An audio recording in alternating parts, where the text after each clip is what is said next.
Greetings, everyone, and welcome to the New World Faith. In this episode of our Lost Truths of Christianity series, number 10 of 10, we're going to discuss the lost truth that marriage and family relationships can endure after death. In the beginning, God married Adam and Eve. In the beginning, God said it is not good for man to be alone. And in the beginning, God told us all to leave our parents and unite to a husband or wife.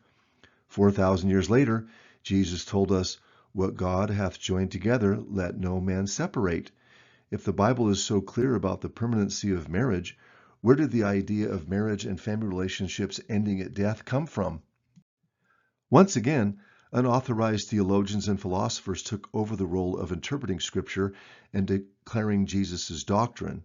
As we learned earlier, that is the domain of apostles and prophets only.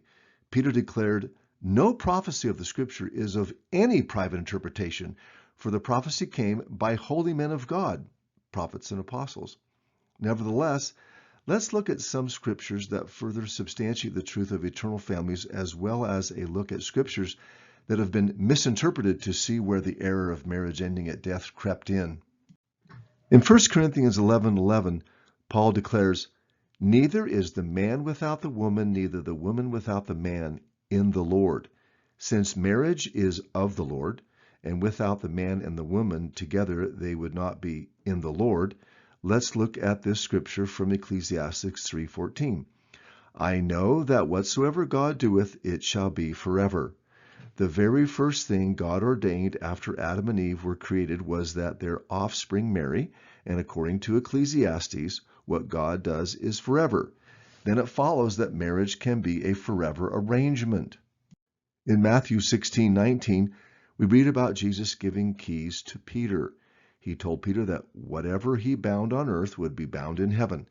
Let's say that a married couple comes to Peter and says, "Peter, will you bind our marriage so that it will be bound in heaven?" According to Jesus, this would be so.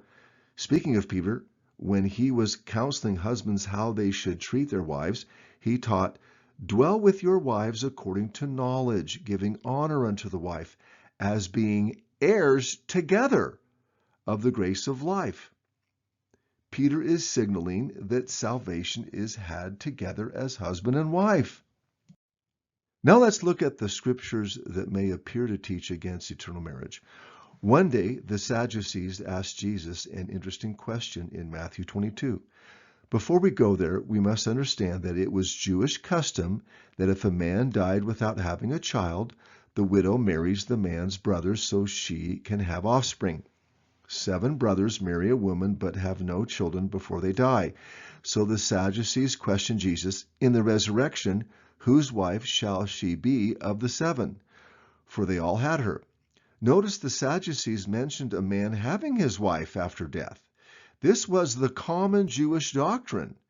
Jesus answers, "Ye do err, not knowing the Scriptures, nor the power of God.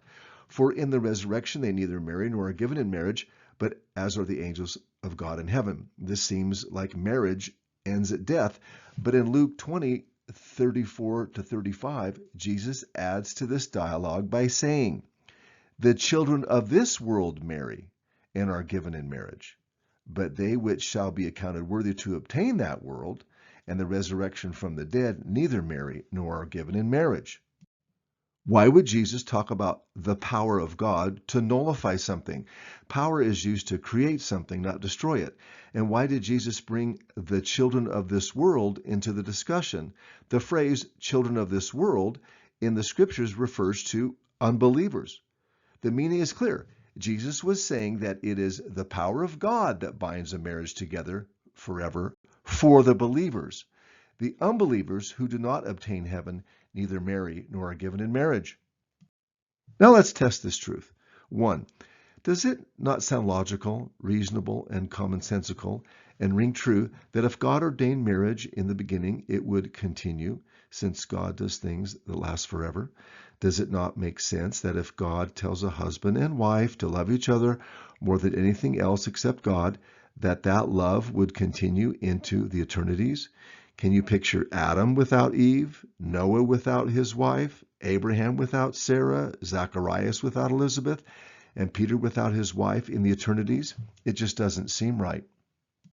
2, does the truth that marriages can endure into the eternities produce a good, love, and joy? What if every married couple believed that if they were faithful to each other, worked out their problems, and lived righteous lives, their marriage would continue after this life? Can you imagine the untold good this would do? How many marriages would be saved? How many families would be spared heartache? How much more chastity and virtue would abound? And how much refinement would occur in each couple as they fight against marriage dissolution with selflessness, discipline, commitment, and true love? And 3, this truth accords completely with the Bible, as has been demonstrated. To learn more about where this truth and other eternal truths are taught, simply go to comeuntochrist.org.